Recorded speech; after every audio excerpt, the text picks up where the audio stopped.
Fala minha gente, tudo bem com vocês? Como sempre espero que sim e bora falar de coisa boa, bora falar de Kiwi Ears. Kiwi Ears, que ano passado foi uma das marcas mais consistentes do mercado, não fosse um ou dois lançamentos, né? Mas hoje a gente vai sim falar de coisa boa e de lançamento bom. Vamos falar do planar magnético custo-benefício da Kiwi Ears, Kiwi Ears Melody. Bom, Kiwi Ears Melody foi gentilmente enviado pela Linsou para avaliação, muito obrigado Linsou. Custa $90, tá? Uns R$450. E é o seguinte, no AliExpress ele está com remessa, então eu recomendo a compra na Linsou, vou deixar links na descrição. Na Linsou não tem remessa conforme e você provavelmente vai ser taxado, tá? Particularmente tenho sido taxado em R$50 a R$70 mais ou menos nas compras da Linsou, então contem com isso. Bom, sem mais delongas, bora começar com a construção. Como eu disse, ele custa $90 sem a remessa, né? É um planar magnético com foco em custo-benefício e eu vejo que a Kiwi Ears fez vários cortes de custo no unboxing.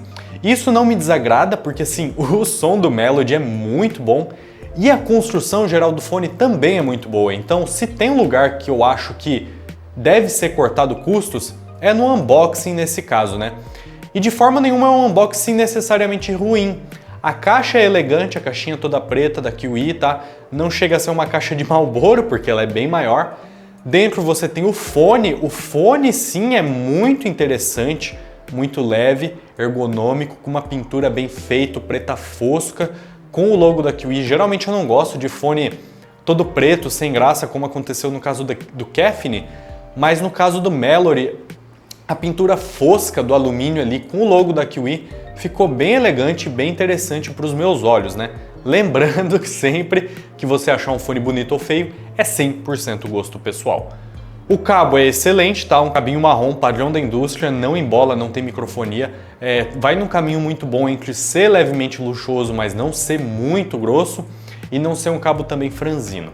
Nessa altura do campeonato, cara, chinês já sabe fazer cabo muito bem. Vem com poucas ponteiras, aqui fica uma reclamação, e não acompanha case também, então mais uma reclamação.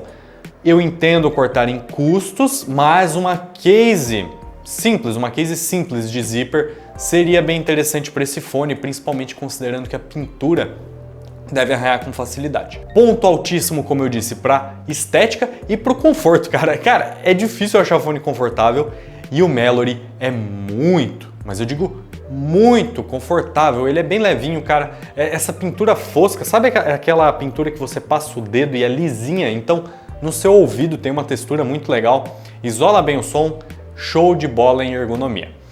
Mas quanto ao som, o que eu tenho para falar sobre o som? Bom, ele chegou junto com o Caffney Planar e me surpreendeu que ambos têm uma assinatura parecida, mas eu diria que existem diferenças óbvias. Primeiro que o Caffney é bem mais caro, consideravelmente mais caro, né? Mas eu ainda prefiro o Melody no geral, porque, assim, o Caffney Planar vai por uma característica para os meus ouvidos calma e melódica, quente, com médios bem quentes, enquanto o Melody, agora é a hora de conversar com vocês, bassheads. Cara, o Melody é o melhor basshead que eu ouvi nessa faixa de preço abaixo dos R$500. Bicho, é um planar de muito respeito. Eu lembro que quando lançaram os primeiros planares, cara, Team P1, por exemplo, todo mundo ficava, pô, mas planar não tem grave, planar in-ear não chega em grave. O Melody chegou para mostrar que, bicho, planar tem grave pra caramba se bem executado. É um mega basshead, velho. Não diria que é um fone na linha enérgico ou gravudinho, não. Ele é basshead para os meus ouvidos, mas, como eu disse, um dos bassheads melhores executados do mercado, e ele pega as características de fone planar nos graves e mostra como fica essa característica quando você soca grave pra caramba no fone, e o resultado é muito bom. Bom, eu vou começar com os agudos e com os médios, geralmente eu começo com os graves, mas eu vou deixar o grave para ser a cerejinha do bolo.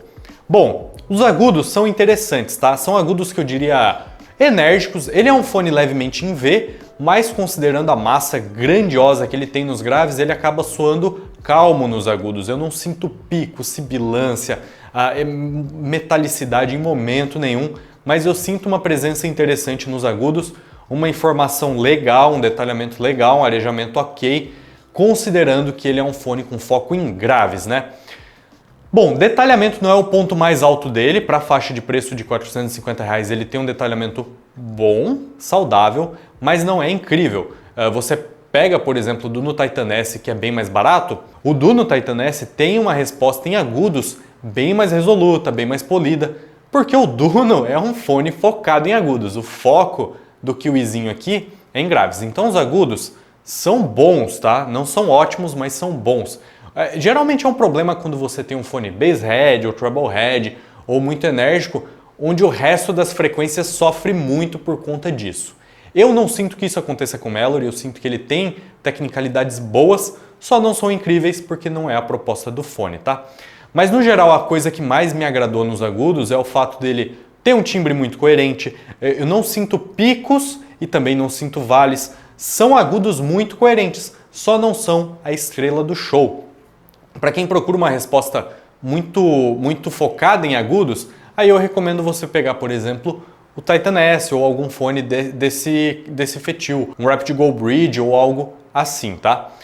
Os médios são bastante interessantes porque eu não sinto que eles são recuados, né, para um fone bass head, e não sinto que eles são abafados ou sinto que tem um véu nas vozes, algo assim. Não, são médios bem interessantes, eles são levemente retraídos, né, nada demais. Não é um fone que tem um pinagain agressivo, não soa gritão ou nada do tipo em nenhum momento. O que seria um problema, né? Porque ele teria, como ele tem muito grave, se ele levantar muito pinagain, cara, vai ficar um fone bem desequilibrado, com um buraco bem grande ali em uma certa região dos médios. Então ele mantém uma linearidade. Os graves são bem fortes, os médios um pouquinho recuados junto com os agudos, mas são bem lineares. E quando chega na parte dos vocais, ele não grita, ele não sibila, nem nada do tipo. Novamente, são médios tonalmente exemplares para a faixa de preço, porém em tecnicalidades ele não é absurdo, ele é bom. Eu diria que ele é um nota 7 de 10 em tecnicalidades nos médios e nos agudos. Mas considerando que ele vai para esse foco em grave, ainda assim um 7 é uma nota muito boa, tenham isso em mente, tá? Então são médios que novamente seguem essa vibe de não incomodar, de estarem ali, não fazerem falta, mas estarem tipo, ó, a gente tá aqui te apoiando, você tem toda a informação da música, mas presta atenção nesse grave aqui, cara, porque o grave, meu amigo, que grave, bora falar sobre o grave. Bom, onde eu achei ele com os melhores graves foi com Final E Chips, ponteiras, né, falando de ponteiras, as ponteiras Final E Chips trazem os graves de forma fenomenal, e Duno Spin Fit. Eu pretendo fazer um vídeo em breve sobre ponteiras, como elas alteram o som, como elas alteram o conforto, quais ponteiras eu recomendo, tá? Um mega showdown de ponteiras, mas para esse fone foram as ponteiras que eu mais gostei. As ponteiras que vem no kit dele não são ruins, mas poderiam também ser melhores, né? E assim, cara, o grave tem tudo o que um bass head quer. Primeiro, ele tem força no subgrave. Bicho, você ouve a música Angel da banda Massive Attack ou a banda Sabrina, que eu não lembro o artista agora, você sente aquele chão, aquela massa subterrânea, bicho, o tempo todo na música. Parece que você tá dentro de um metrô e o negócio tá vibrando. E geralmente isso me incomoda, mas eu não sei se é pelo fato dele ser planar ou algo do tipo. Não foi uma coisa que me incomodou. Me soa muito natural, não é aquele negócio forçado. Talvez os drivers dinâmicos não soem tão naturais assim quando implementados desse modo, mas ele, como planar, manteve um controle bem alto e trouxe muita textura para a apresentação. Sabe aquela textura que tem nos subgraves? Tipo, você dá um dedilhado no baixo e vem toda aquela textura. Ele tem muita informação nos subgraves, ele não tem só força, ele tem informação e é muito interessante. E os médio graves, cara, também tem tudo que um bass head gosta. Eu particularmente prefiro fones com foco em médio grave, o Kiwi tem foco em sub e em médio, mas ele tem todos os predicados para ter graves, médio graves, que eu consideraria de primeira para um bass head, porque assim, o principal para mim não é tanto a quantidade, mas sim o impacto. Ele tem muito impacto, tá? Você tem uma dinâmica muito alta no médio grave, aliados com a vibração do sub, cara. Às vezes a nota bate com toda aquela força e depois ainda vibra depois. É um bass head de muito respeito, cara. Eu imagino que quem é bass head e tá ouvindo eu falar isso deve estar tipo, pô, isso aí deve ser bom. E sim, é muito bom. Tem uma boa velocidade também no médio grave, tá? Geralmente quando você tem muita quantidade, o fone começa a embolar, fica lamacento. Mas não, testando, eu tava ouvindo Rhapsody of Fire, Holy Thunder Force. Olha o nível do nome da música, velho. Holy Thunder Force. Cara, ele tava separando muito bem os bumbos de bateria, porque, pô, ele tem muito grave, cara. Geralmente embolaria, viraria uma massa. Ele não tem o grave mais preciso do mundo, né? Mas pra quantidade bizarra de grave que ele tem, o detalhamento e a velocidade é muito alta, bicho. E assim, o timbre é natural, coisa que também muitas vezes fica esquisito quando você tem um fone ou com muito subgrave ou só com muito médio grave. Como ele tem os dois, o timbre soa bastante realista. Então tá aí, cara, assim, ele não tem um palco gigantesco, não tem um detalhamento gigantesco, mas soa muito natural e agradável e tem os melhores graves que eu ouvi até então nessa faixa de preço. Eu recomendo ele, velho, de olhos fechados, porque, assim, principalmente se você pegar na Linsou sem taxas, tá? Ali ele custando 800, 900, já é esculacho, né? Você pagar um fone pra você e um fone pra Receita Federal. Mas, assim, recomendo muito, principalmente para quem curte um grave. Eu sou um cara que curte grave, não sou basshead, mas eu curto um fone gravudinho e adorei esse fone. Mas se você for basshead, cara, eu imagino que você vai amar isso aqui. Difícil de amplificar? Não, cara, assim, um dongle resolve. Botar direto no celular ou no computador, se for um celular ou computador com saída fraca, vai tocar, mas meio xoxo, mas não é aquele planar que exige um caminhão de amplificação, não. Um donglezinho simples, um RIB FC1 aí de 70 pila, vai resolver o seu problema e você pode resolver o meu problema, né? Como você resolve o meu problema? Você resolve o meu problema primeiro deixando um like. Se você se inscrever, cara, você resolve vários problemas meus. Espero que vocês tenham gostado da review e eu vejo vocês no futuro. Fui!